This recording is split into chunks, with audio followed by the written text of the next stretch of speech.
welcome to my channel. As Betty Davis would say, buckle up because this is going to be a bumpy ride. I'm about to defend this movie tooth and nail.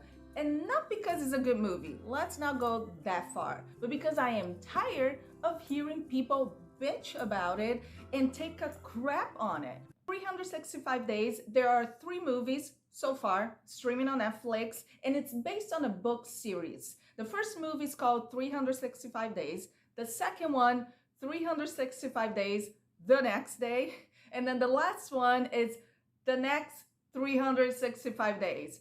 I know, couldn't they come up with better titles? They're supposed to be erotic thrillers. And I'm kind of regretting not putting a video out about the first one and the second one, but I kind of watched it late in the game. The first one, I saw a YouTuber that did the tier list of worst movies of that year, and 365 topped the list. So I was like, this is the worst movie of the year? I gotta watch it. And someone in the comments said, if it becomes too unbearable to watch it, Netflix has that little, and I think it's only in computers, because I tried on TV and I couldn't find it, that you can fast forward a movie, you know, the speed of the movie. I think I did the first one at 1.5 times, but the sex scenes, it started to get kind of silly because it was like, I watched the first one and it was pretty bad. And then there was the sequel that just came out. When I was looking for things to watch this weekend, I saw 365 and I was like, wait, is this like a director's cut or like a special edition of the second one? Because I felt like I had just watched the second one. It just came out April this year, so like 4 months ago. Netflix didn't even give us time to digest the second one. But people say that the movies are like a 2-hour raunchy music video. The first one, I was reading a fun fact. The first movie, there are 29 pop and emo songs. 29 songs in one movie. It's like montage after montage after montage. But I found on each movie a song that I really liked. Like the first movie, I really liked Red. Michele Morone, the guy that plays Massimo, the main character. I saw him, a video on YouTube of him singing Red. His voice, he has such an amazing voice. Look him up on YouTube. There's also a song that he sings called Heart for Me. Michele Morone. The second one, I really liked, oh my gosh, Don't Mess With My Mind by Emo. Oh, such a good song. And then this one, the third one, I really like, Call My Name, and I think it's by Emo too. Yeah, the soundtrack, it's like humongous. But each movie, I found a song that I liked. They're also saying that the movie is not interesting. Got it. Got it. There's no plot. The movie's not cohesive, but it's a good looking film. I really enjoyed the videography. Like the locations and the scenery and all the places that they go to, it's beautiful. And then when people try to take this movie too seriously, it drives me bananas. Someone in the comments of like a review of the first one saying like, kidnapping, it's not sexy.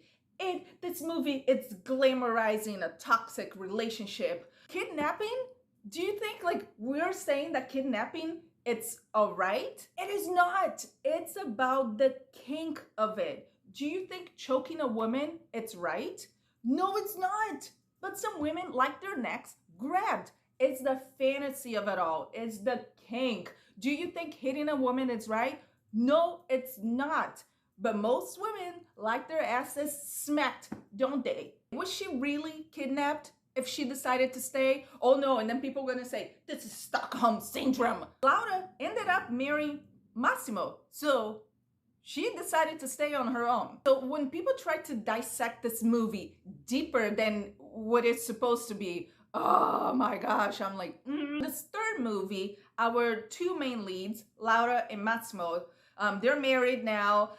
They're having trust issues because now we got Nacho in the picture. And what's her name? Laura spent some time with Nacho in the island, and she's attracted to him, and she says, you know, she's in love with him now. So Nacho, it's like deepening the gap between Massimo and Laura. Speaking of Laura, didn't anyone thought it was funny? Because, you know, spoiler alert, on the second movie, she got shot, like badly shot. There was like this big hole in her stomach.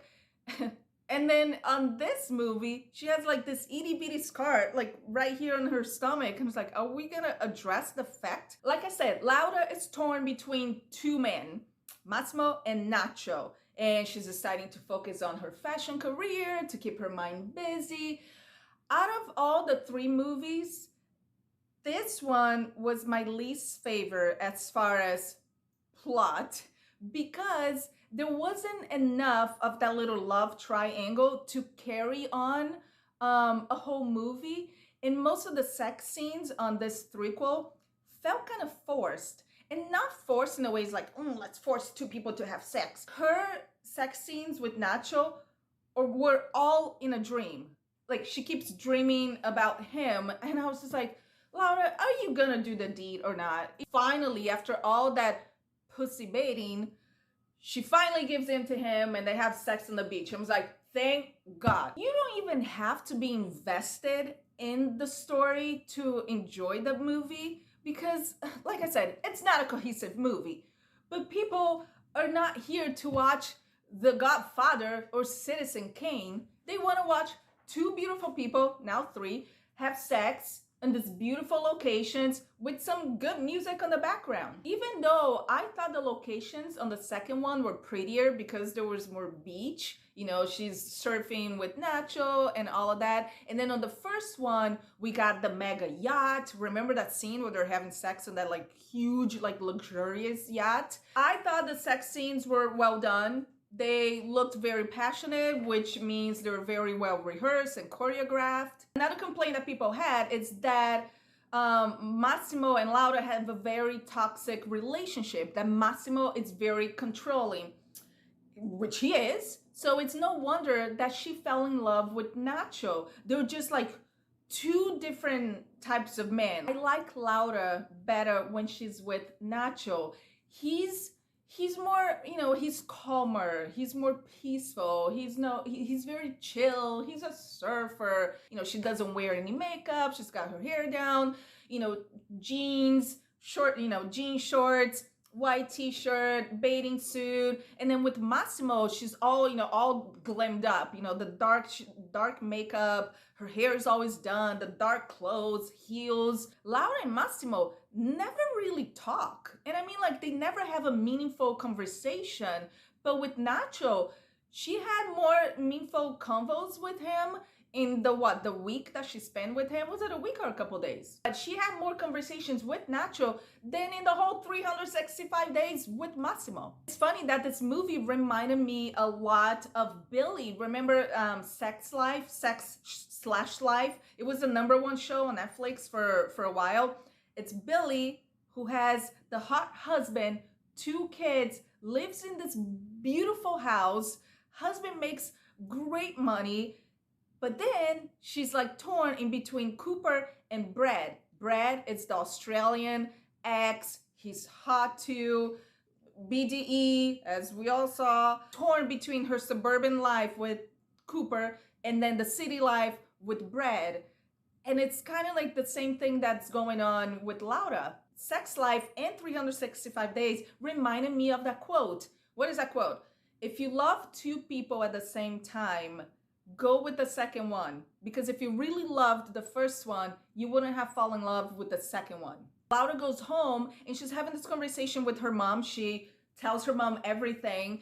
And I remember on the second movie, when her and Massimo are getting married, her mom gives her advice and says that marriage is about compromising. But then in this movie, she says that for you to be happy in a relationship, you have to put yourself first. Any woman that lives for a man, she will always be unhappy. I wish in today's society, we would stop thinking that the word selfish is a bad word. I don't think being selfish it's bad. I see it being selfish more as self-care. Protect your peace. Have your boundaries. Have your peace of mind. Because if you're not happy within yourself, you're never going to be happy in any relationship. The ending of the third movie, I thought was kind of blah. Because at least on the first one, there was that cliffhanger where her car goes in the tunnel and doesn't come out. You're like, oh, what happened? Was that a crash? Or she got kidnapped again? You know, like what happened there? And then the second one, there was that twist of a twin. Oh my gosh, Massimo has a twin? What? And then she got shot. But this one, Laura and Massimo are at the beach having the talk. And he says, if you love something, and I was like, don't say it. Don't say it. Massimo, that's the cheesiest line ever. If you love something, let it go. Oh, he said it. If it comes back to you, it's yours forever. He turns to Laura, who's just like stone faced, and he says, baby girl, are you back? And she doesn't say anything. And camera goes into the beautiful sunset. And then that's it. I haven't done a lot of research on the books. I don't know if there's a fourth one, but I think Netflix is probably already shooting the fourth movie. The reason why I'm defending this movie is because it knows what it is and it knows its audience. If you want to watch some softcore porn with beautiful people in beautiful locations, this is the movie for you. If you want to watch a great script with intelligent dialogue, go watch something else. I was watching this YouTuber who reviewed all three movies, and someone in the comments legitimately asked, why are you reviewing this movie if you know it's going to be bad and you already seen the other two? They're like, oh, the pain. Oh, I enjoyed the pain. Oh, I watch it so you don't have to. No.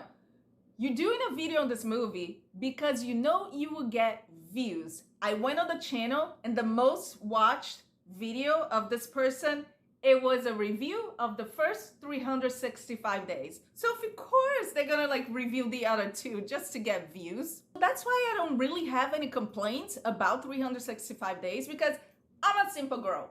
I like watching beautiful people have sex at beautiful locations. I would love to hear your thoughts though. Let's have an open conversation. Have you seen any of the 365 days movies? What did you think? Have you read the books? Let me know in the comments down below. And if you like this video, please make sure you hit the thumbs up, subscribe to the channel, and also hit the little bell notification button so you don't miss any future videos. And I'll see you next time.